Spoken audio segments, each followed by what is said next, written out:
क्या हुआ? अब सिर्फ आखिरी बैच बचा है, पहले का कोई मैच नहीं हुआ। ओके।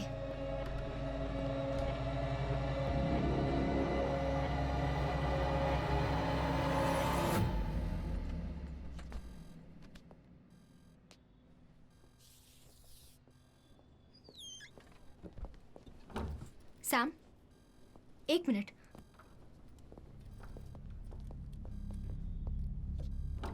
त्रिवेंद्रम के चाइल्ड अबडक्शन केस की इन्वेस्टिगेशन एक नए मोड़ पर पहुंच गई है। पुलिस को कोई इन्फॉर्मेशन मिली है।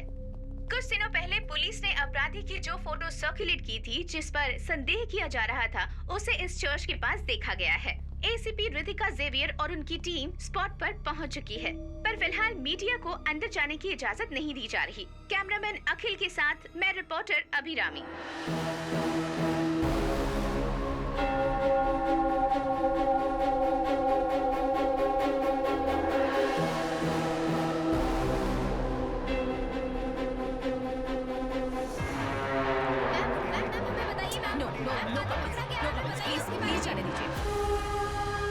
जैसा कि आप देख रहे हैं, बच्चियों के कातिल को पकड़ा जा चुका है। आप लाइव देख रहे हैं। ये एक कम उम्र का बच्चा है। ये इतना खतरनाक हो सकता है, कभी सोचा भी नहीं जा सकता था। पुलिस इसकी जांच में जुटी हुई है।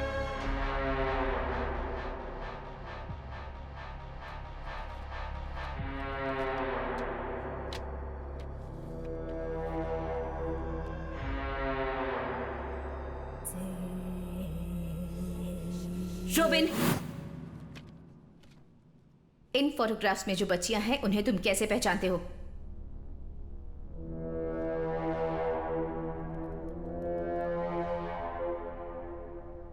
हाँ, इसे मैंने शैतान के पास भेजा है। अच्छा किया।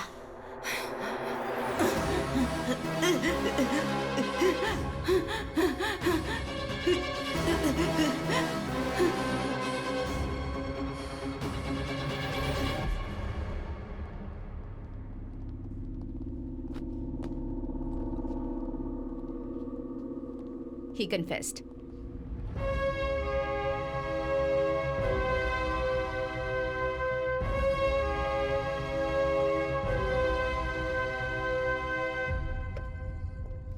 क्या हुआ इतना अर्जेंट? बच्चे के कन्फेशन की वीडियो क्लिप है ये। इसमें ये बच्चा बोल रहा है कि शैतान उससे ये सब करवा रहा है। इस पोर्शन को ध्यान से देखो।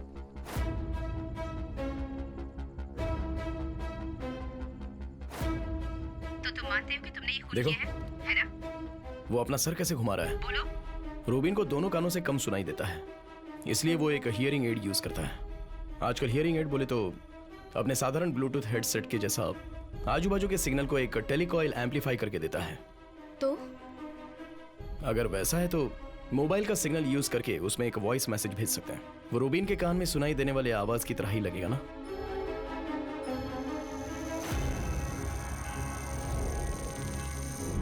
मालविका का उस पब्लिक प्लेस से अपडेट करके इतनी दूर जगह पर लेकर जाना एक अकेले आदमी से तो ना हो पाएगा।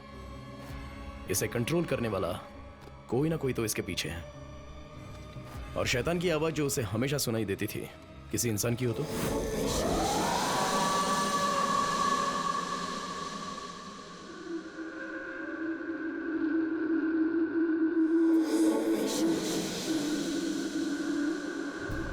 सेल में ले जाने से पहले एक अपराधी के इस्तेमाल होने वाली सारी चीजें निकाल कर रखते हैं, एक चीज को छोड़कर, उसका हियरिंग एड।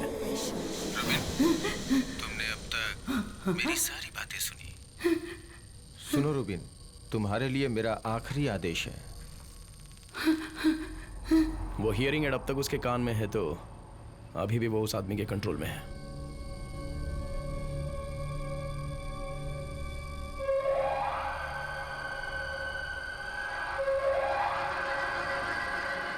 समय निकल रहा है, जल्दी करो, जल्दी करो। उठो रूबिन।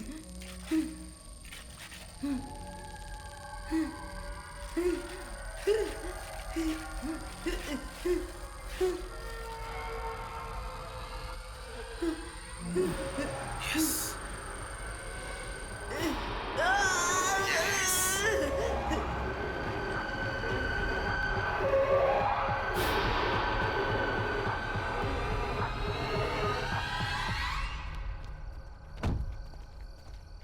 सर, उस पागल बच्चे ने हम सबको मुसीबत में डाल दिया। कमिश्नर आने वाले हैं।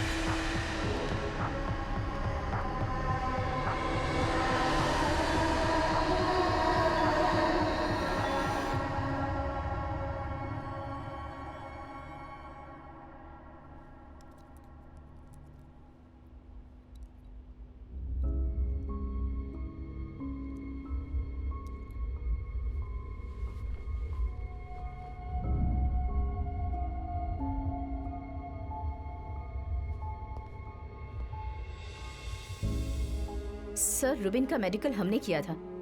हमें बिल्कुल नहीं लगा था कि वो सुसाइड कर सकता है। ये सब मुझे बताने से कोई फायदा नहीं। देखो, जब तुम इस केस को लेकर मेरे पास आई थी तभी मैंने कहा था नो प्रेस नो लीक। और अब क्या हुआ? सब कलेक्टर से लेकर डीजीपी तक मुझे सुना रहे हैं रूबेन तुम्हारी जिम्मेदारी था। अब तो तुम्हारे और तुम्हारी टीम के खिलाफ एक इंटरनल इंक्वायरी आई है। It's out of my hands.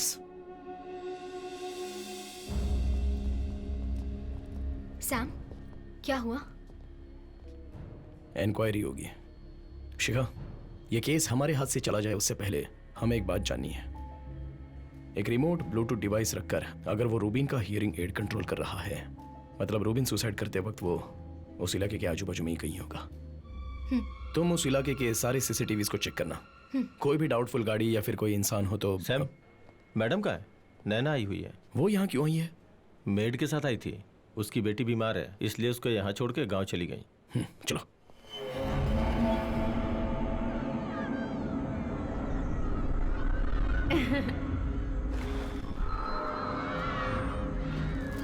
बोलो, तुम्हें बैठना है वहाँ?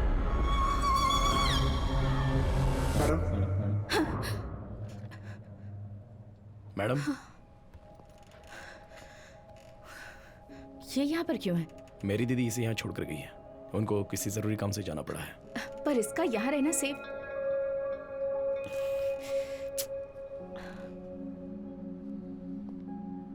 मैडम, मैं 2 दिनों के लिए नैना को अपने घर लेकर जाऊं?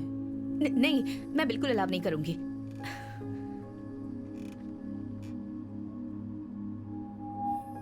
मैडम, इस टीम को मैंने जब से ज्वाइन किया है, जेवियर और आपके पास्ट के बारे में एक बार भी बात नहीं की, और ना ही मैंने आपको कभी तकलीफ दी। उसके बाद जब से मैंने ड्यूटी ज्वाइन की है तब से अब तक आपको मैडम बुला रहा हूं।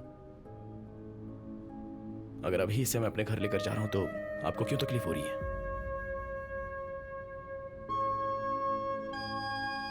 इसे थोड़ा फ्री छोड़िए। एटलीस्ट इंक्वायरी खत्म होने तक तो ये मेरे साथ रहेगी।